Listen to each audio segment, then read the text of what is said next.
ka ibi bintu Uwiteka bihaze yatumye abahanuzi akora ibishoboka byose muranga dukomeza kuvuga mwanga dukomeza kuvuga ngo iravuze mwanga twanababwira ko ari Imana idutumye mugakoresha imbaraga zanyu mukadufungisha.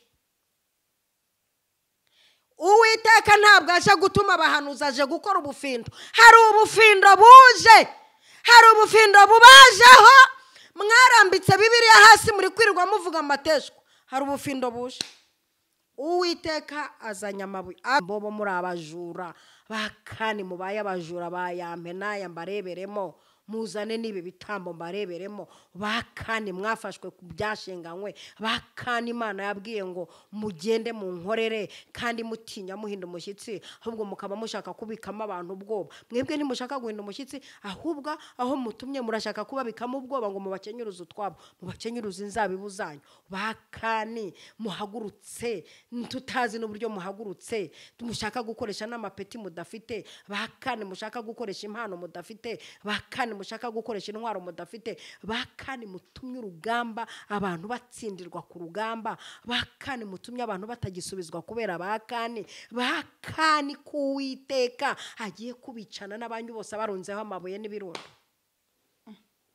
Bakani mwe Bakani bambaye imisaraba. Bakani wambara umusaraba akayagukenyuruzamo umushara wose n'umugabo akakubwira ati zana igitabo. Jewe nakiri umuntu wagurishije ibintu byo ngo kugira ngo akunde ngo abone imbabazi. Iki gihugu kirimo bakani baba pasiteri bakani bafite amatorero. Bakani bafite amatorero n'ingo zitana bajya kuzunga kakubwira ati Imana iravuze kugira ngo musubirane kubera ko mugoye amasezerano yanjye nabasezeranije muzana 500 kandi ni mutabizana izi ngo ndaziva urugo ndaruvuma. Nzi abantu bagurishije ibintu byabo bajyana ibintu mu biro kwa pasiteri ahubwo genda ndashaka kujya nkusanya aba bantu nkatanga amazina yabo. Ndagushimiye mu izina rya Yesu Kristo wa Nazareti ko tubana hano kuri Eva Mama Lionel. Imana y'amahoro iguhe umugisha kandi kwishimire iguhe kuba mu gihugu cy'Uwiteka Imana yanyu ibaha kandi cyangwa se Imana yawe iguha. Niba hari ibitameze neza ntabwo ariko bizahora ahubwo kubategereza Uwiteka kuba mwiringira bazasubizwamo imbaraga nshya ngo bazaguruka nk'ikizu ngo ndetse bazahabwa amababa yo gutumbagira bakageraho udusiga tuvugira munsi tubwejagurira munsi dusakuriza munsi. Usetse Mama Lionel uraho neza? Mise uraho mise mbona ukuntu tuba tubwejagura ikizu kibereye hejuru. Ahubwo noneho kikamanamanuka kije kudukanda ijose. Nicyo nkikundira ikizu noneho kimaze imisi kiyuburuye bwo kiba gifite n'imbaraga zishaka gusiga indege. Naho inzara uzi uko kigenda gifata ibyo kurya kikabirya. Yego cyarangiza kiragenda hari ibintu kirya nyine. Ariko yaba twegera ku kizu buriya abakera bari abahanga bigiraga ku kizu bakigira ku zuba. Yego nubwo batubyita ngo ni basingaga ibishushanyo ariko rimwe na rimwe hari gihemba ntago mbashigikira ahubwo ndeba imikorere yabo ikandenga. None hari ibyo kurya cyaryaga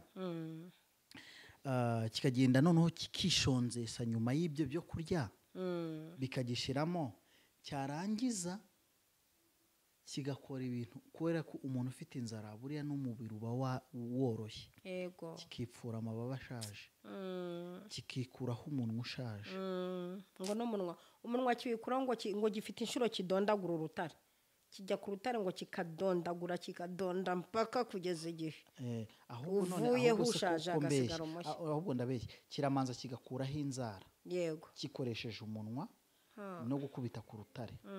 Noneho wa munwa nawo kubera ko ubushaje noneho inzara reba inzara ziri kubabara gukubitaho umunwa noneho kigafata wa munwa kuko ari wo ubusigaye wonyine kikadonda paka umunwa ushwanyutse ukavaho. Iyo umaze kuvaho ngo kiragenda kikaharwarira kikongera kikamera inzara zatangira kumera n'umunwa utangiye kumera n'amababa atangiye kuza kikayandayanda kikaguruka. kandi kijya kubikorera kure ahantu kizeho umutekano ko igihe cyarabiranye nta wagica mu rumya ngo acyangize cyane.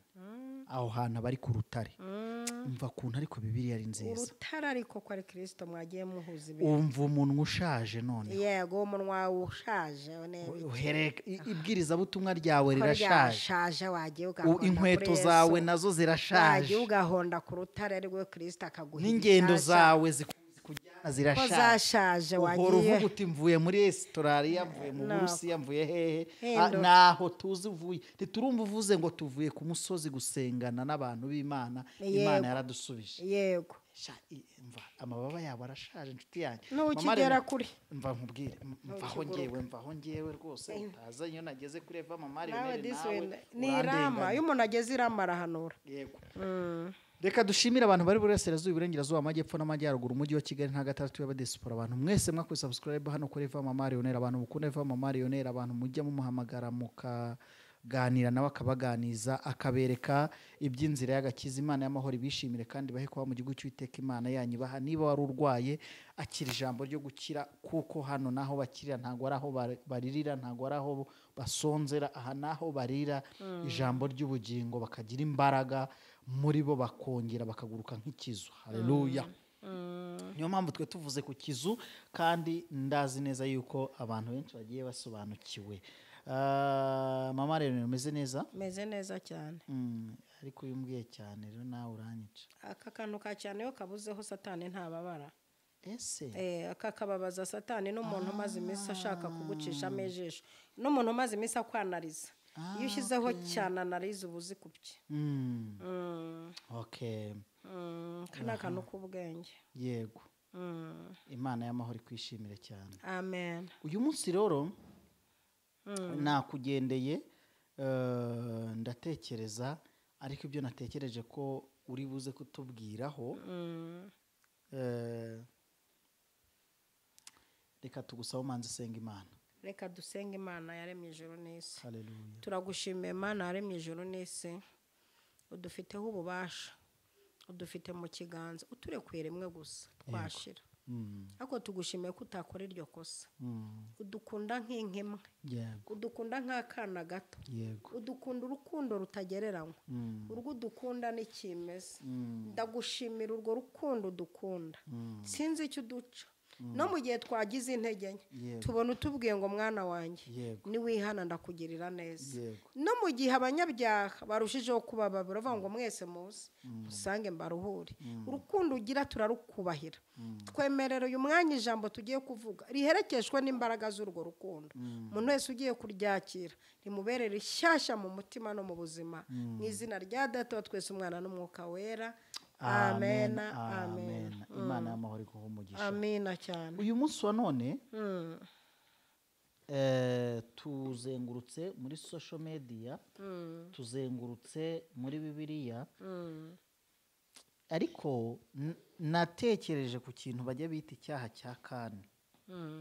Icyaha cya Kani uzi yuko cyagiye kikarimbura n'umuryango wose Mama Lionel cyane. Ese aba bana bazize iki? Nzahora abana gukiranirwa ko batagiye ku rugamba. Uyu mugore wese azize iki? Ni ikibazo. Basa abana gukiranirwa kwa base uyu mugore azize iki? Uyu mugore wakoye akabaje azize iki?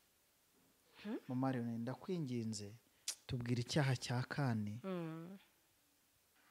Noneho muri bwa bwenge Imana yakwihereye utubwire n'abantu basa nkaho batazi ibyo bazira ariko tayari ari icyaha cya Kani. Bamwe babigenderamo.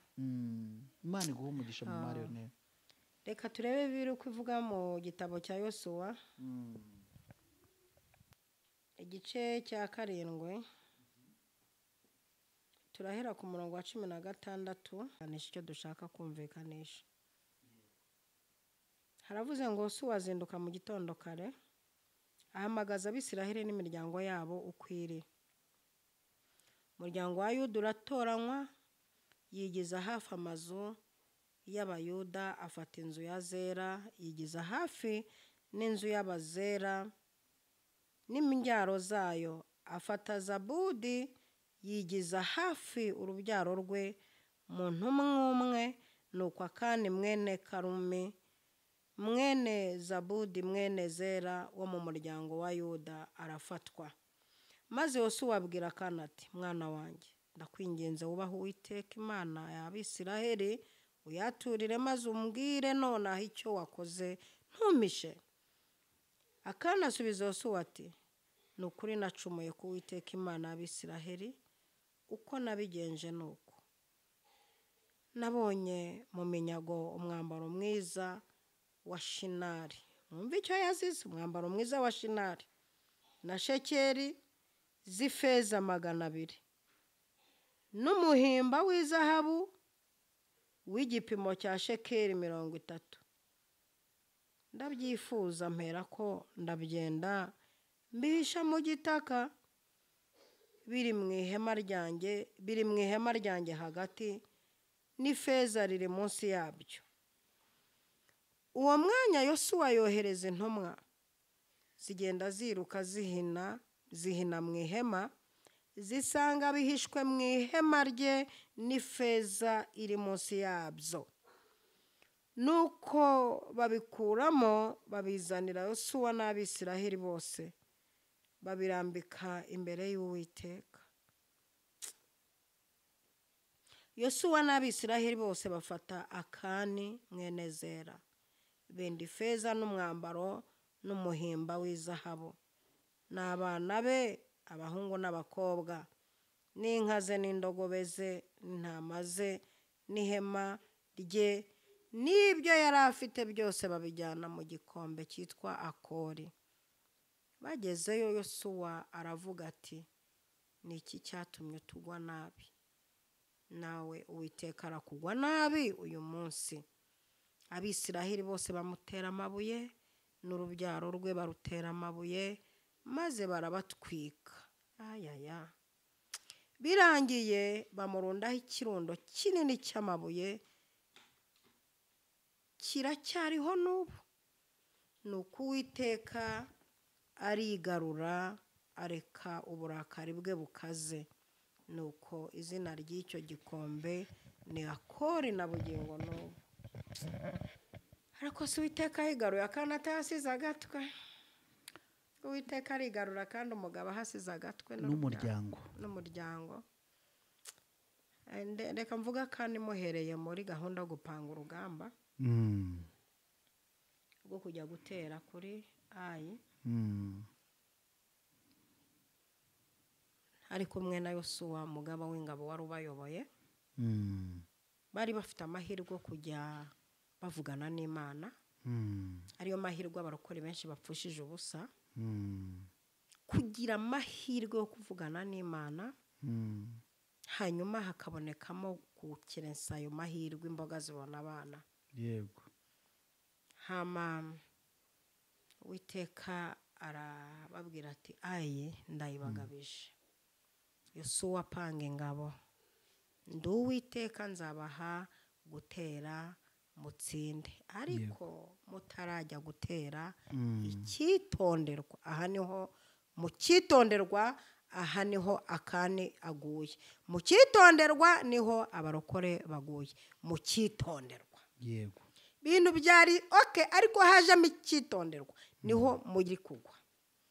Icyitonderwa. Mubujijwe gufata ku kintu cyose cyashinganywe, mubujijwe gusahura.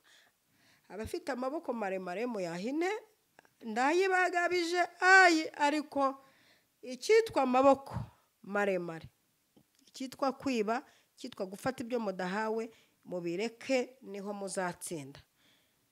Bati mwumvise uko Uwiteka avuze, bose bati ye.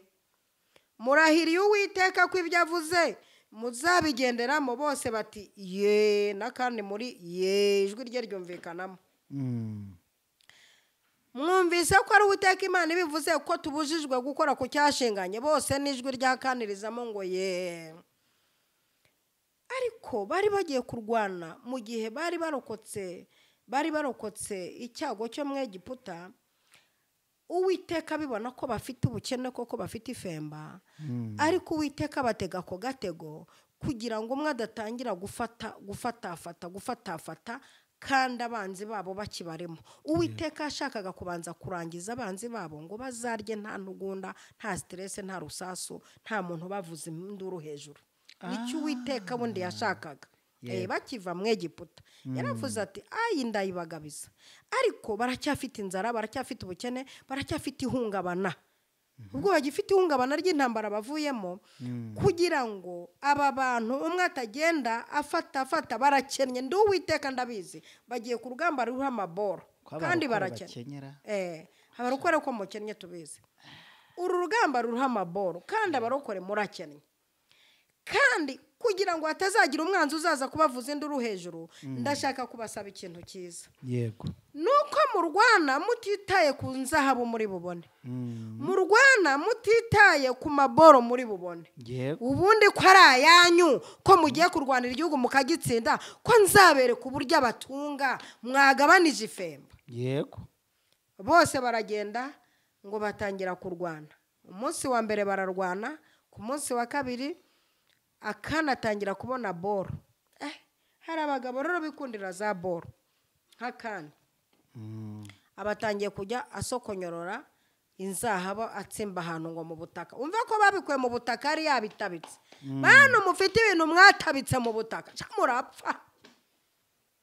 Bantu mufite ibintu mwicayeho muririmbiraho, mwicayeho nka bya bigirwamana Rasheli yicariye yarangije akabesha se ngo ntagurukane mu mihango, kandi ari bigirwamana yicaye hejuru. Ari ibimana yicaye hejuru akabesha afite ibintu yicariye. Bantu muri gukorera Imana mufite ibintu mwicariye. Ibi bintu mwicariye mukabyisigira amavuta, mukabifatiraho Bibiliya, mukabitereraho zaharira, mukabishingiraho amatorero. Mufite ibintu mwicariye mwarangiza mukabesha ngo ni mihango murimo, kandi ari bigirwamana byaso.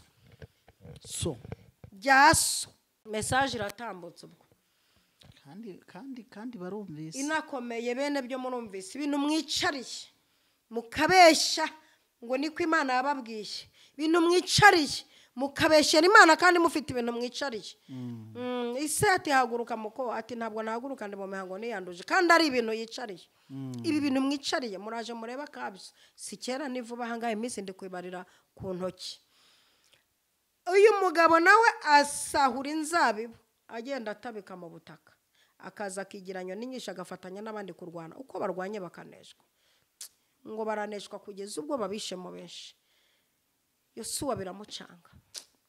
Mariyone, komise ntekereza abantu muri uyu murimo bava gusambana bakadufasha amasengesho, tugasenga ntidusubizwe kubera abakani batwihishamo. Kandi bene nk'aba bakani tukiri mu masengesho nta nubwo wamwerekwa. Abo bakani ntuberekwa kuko bisaba ubufendo. Kuko uramwerekwa gute se nawe yerekwa kukurusha? Yavuze ahari, ibaha amasezerano ahari, ibaha kondisiyo z'umurimo ahari, ibabwira ko korari izayigirira neza ahari, ibaha amasezerano y'uburyo korari izakomera ahari, itazana bakoza n'isoni. Yego yari ahari. Kandi ariko Yesu ni nawe ubitse impapuro byanditseho.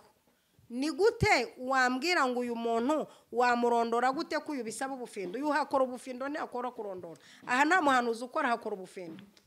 Mutera agatebe mwicare, kandi nufashwa jya utera rero cyangwa ufata intebe uyizamure. Biraterwa nuko ufatwa. Ahantu twigeze kujya gusenyera intebe zikazamurwa. Naho sinzahira. Nakara kantu nako ntikazibagirana. Nigira hino wumva ka, kuko bakani mbatumweho. Bakani vuga muhari mwe.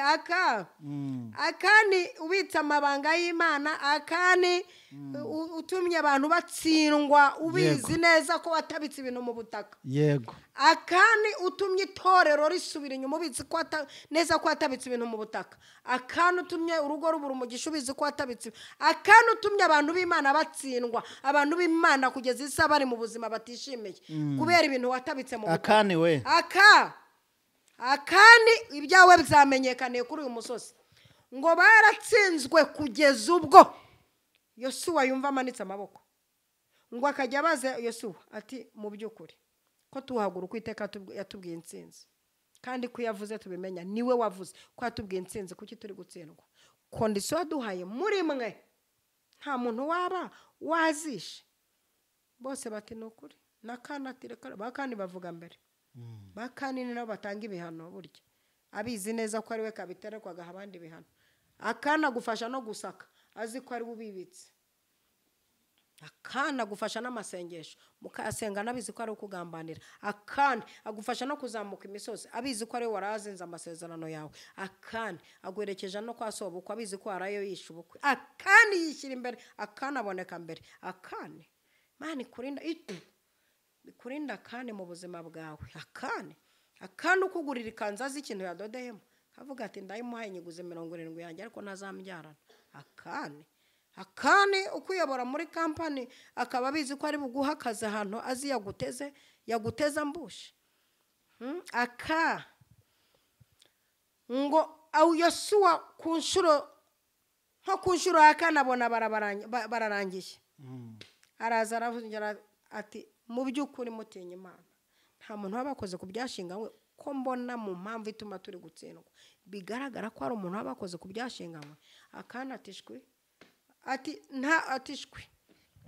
warangije Yosuwa ngo wagiye gusenga Imana aravuga ati Uwiteka we turatsinzwe turarangije manitse amaboko imbere yawe yewe n'ubundi Yosuwa ntahonzwe ni wowe uzwi ikigaragara turarangiye ariko mfite ikibazo nimba turangiye izina ryawe ryera ryuzarirengera ute mu maboko y'abanyamahanga izina ryawe ryera uzarirengera ute ndabyemeye turatsinzwe ariko si izina ryawe ryera izina ryawe ryera ko nzi ko ryihagararaho izina ryawe ryera rivuga bikaba izina ryawe ryera abantu bumvise bakavuga ngo duhaye izina ryawe urirengeye ute mu maboko y'abapagani urirengeye ute Uwiteka ati mumanuke nze hakorwa ubufindo bukozwe bugwa kuri akane Yosuwa ajya ategeka ko bazana famiye yose y'akane abwira akana ati utazana ibintu byo kuzana bimwe byanyu mwigize utarusha umwuka w'Imana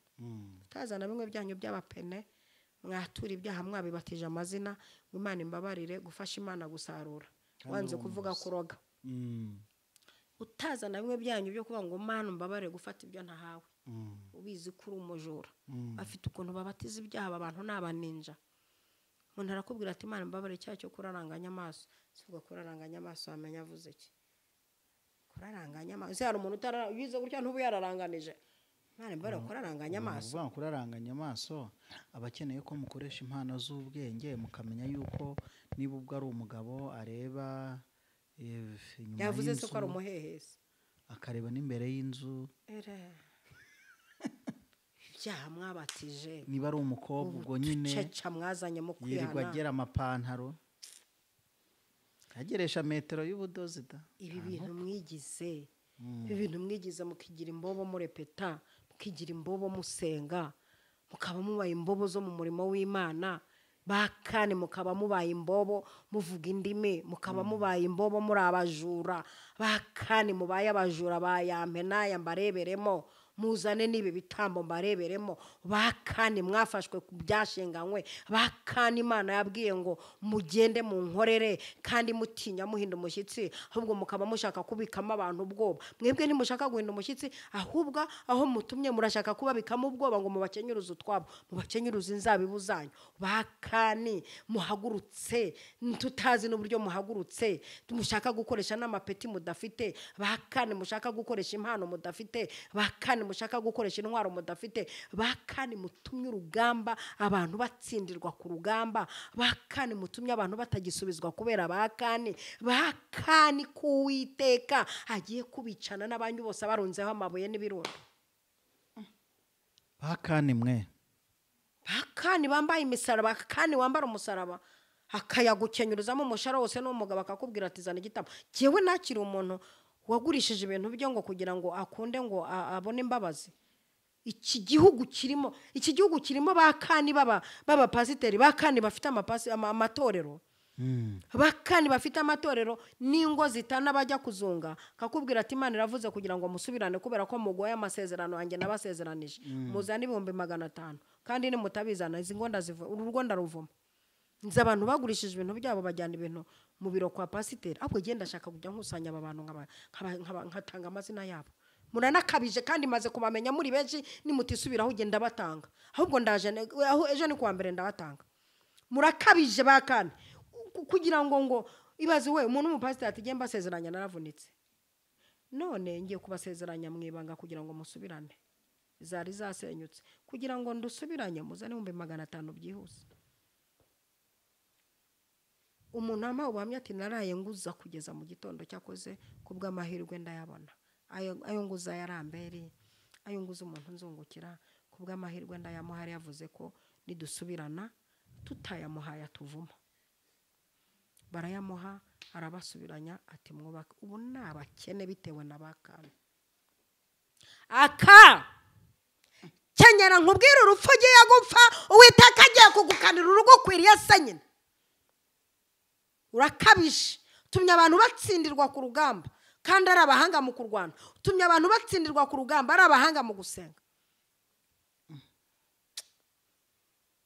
Uwiteka aramubwira tumva kandi nturushe umwuka w'Imana yego wihane neza ubufindo niwe bwafashe twakoze ubufindo bwakuguyeho ntutugore waratugoye bene wacu baratsinzwe baguye ku rugamba dufite abantu baguye ku rugamba kubera bakane dufite abantu bamaze kugwa ku rugamba kubera bakane hari abantu baguye ku rugamba nduguyangu kubera bakane ubarana tutatumirwa ari igihugu kimwe abadamu b'abanyarwanda bagiye kubwirizamo ubutumwa bahagera bakahakorera ibidega nizi sabararahiye ngo nta mudamu w'umunyarwanda batumira abagezeho bakahashakira izindi ngo abahagezeho bakasambanira abahageze bagakora ibyangwa n'amaso Uwiteka abahageze bagakora ibidega ubu bararahiye kubera ko habanjwe na bakane ngo nta mudamu w'umunyarwanda batumira ubu bazi ko abadamu bose bakora ivugabutumwa mu Rwanda ari abanyabidega kandi Imana igiye gukora mu bihugu bitandukanye igiye kugifata bariya bamaze kumera nk'abantu bafatika yohereza hari abantu bagiye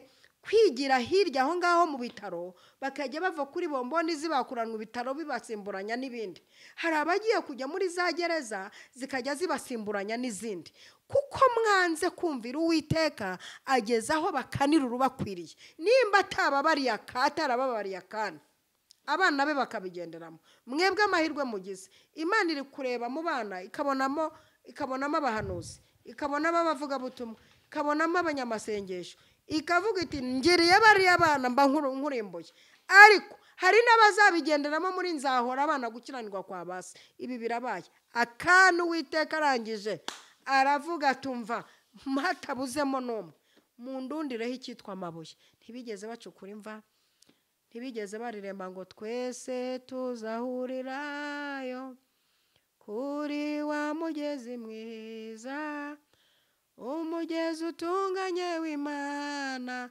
uva ibwami ku Mana yacu twese tuzahurirayo tubonane n'abera ku mugezi utunganye w'Imana uva ibwami ku Mana yacu iyo ntawe bamuririmbiye kandi yari umukirisitu ntibigeze bahamagara umupasiteri uvuga ngo twaramukundaga nta ndabo zaje zanditseho tuzahora tukwibuka ni amabuye bamwicishije barundaho donc barunzeho amabuye bashobora kuba bararunzeho kuwa mbere akazanogonoka nko ku wundi wa mbere kuko icyo bakoze ni ukurundaho ko Bibiliya ivuze barunzeho hari ukuntu Uwiteka agenda kurundaho gake gake agenda kurundaho ahantu nahatinda ugasanga byaranatangiye agenda kurundaho kubitaho ibuye rimwe bakwirukana mu rusengero utabuze wishyura iryo n'ibuye rya mbere riba rije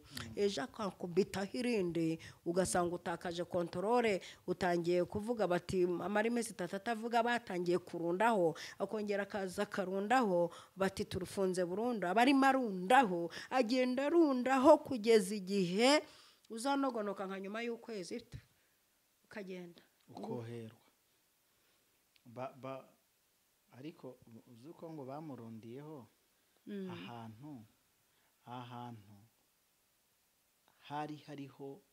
hari hitaruye umugwa yego aho atazanukira abantu n'umuryango urabona intumbi ya kane n'umuryango we bari benshi bari reba iyi miryango yose yahamagawe uze gusubiramo iki gice dusome witonze buri muntu wese yazanaga ibuye yego barundaho abababariye ku rugamba bahagwiriye bakuru babo bahaguye abahabereye imfubyi buri muntu wese yazanaga ibuye mbega amabuye yabo mwaririye utwabo mbega amabuye yabo mwabeshye ngo iravuze mbega amabuye yabo mwakenyereje utwabo mbega amabuye yabo mwasambanije mubabwira ngo muri kubakora deliverance mbega amabuye mugiye kurundwaho we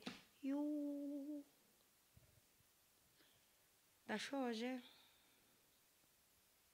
ararekwa ntashira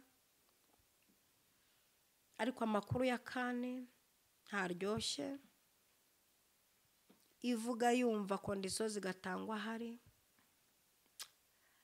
akagenda akijijisha icyo ni icya kabiri yakoze kubona abantu bapfa akagumya kwijijisha azi ko bapfa ari we ubiteye muruzi mubi cyane umugome mubi cyane urabizi ko abantu barimo bagwa ku rugamba amakuru uyafite ko ari wowe uhishe inyuma y'iyo mirambo ugaceceka bugaca mugasubirayo wijijishije banabaza bati nta muntu akoze ku byashinganywe ati alhamdulillah ugasubira ku rugamba ukabona imirambo bari kuyitera urubizi neza kuri kwica abantu aba bantu muri kwica muko aba bantu uri kwica buri munsi ukuramo inda ushyira hariya ntutinya sida ntutinya inda aba bana b'abahungu n'abakobwa umaze kwica ushyira muri puberi n'uyu muganga akabigufashamo ukongera ukambara sentire ugatora agatege ugasubira mu muraya bugacya ukica undi ntuzawe itegura ibuye urayarundwaho se kuri buyarundweho itegura ubufindo bugiye kugufata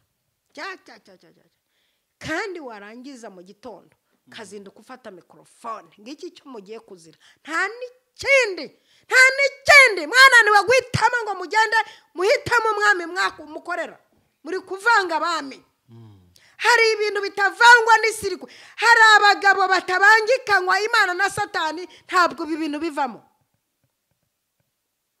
hitamo usange so Satani cyangwa hitamo usange data wa twese uri mu ijuru ariko ibintu byo kwirirwa kwa Satani ukaza kuririmba kwa Mana ntabwo ibi bivamo mubikinnye igihe izi dira muzikinnye igihe ibi bintu mubikoze iminsi izi kata muzikinnye igihe ntabwo zivamo mwitegura amabuye agiye kubarundwaho ndarahiye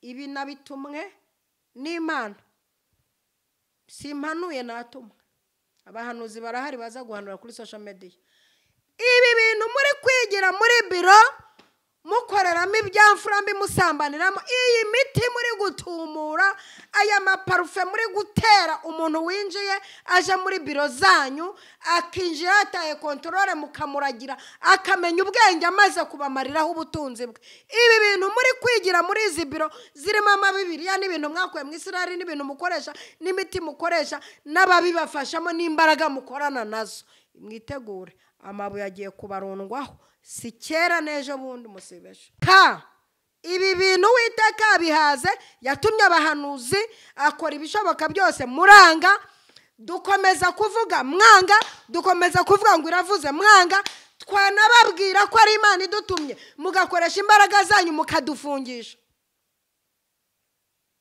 Uwiteka ntabwo aje gutuma abahanuzi aje gukora ubufindo hari ubufindo buje hari ubufindo bubajeho mwarambitse Bibiliya hasi muri kwirirwa muvuga amateshwa hari ubufindo buje Uwiteka azanya amabuye akabuye ibi bintu uri gutinyuka ugakora ukaba urimo gwiza amadosiye y'abantu utiyumvamo ngo bari kukuryana hiti ndakuruzi mu mwuka ngo bari kukuryana hiti ukaba urimo gwiza amadosiye arimo ibyaha bidafatika ibi ntabwo Uwiteka ari bugutume umuhanuzi igihe cyo gutuma abahanuzi kirarangiye twinjiye mu gihe cy'ubufindo ndakumva Uwiteka twinjiye mu gihe cy'ubufindo igihe cy'abahanuzi rezo z'abahanuzi zirakatitse haje ikintu cyitwa ubufindo agiye gukora ubufindo kandi ubufindo burakurikirana n'ikintu cyitwa amabuye y'Uwiteka aratandukanye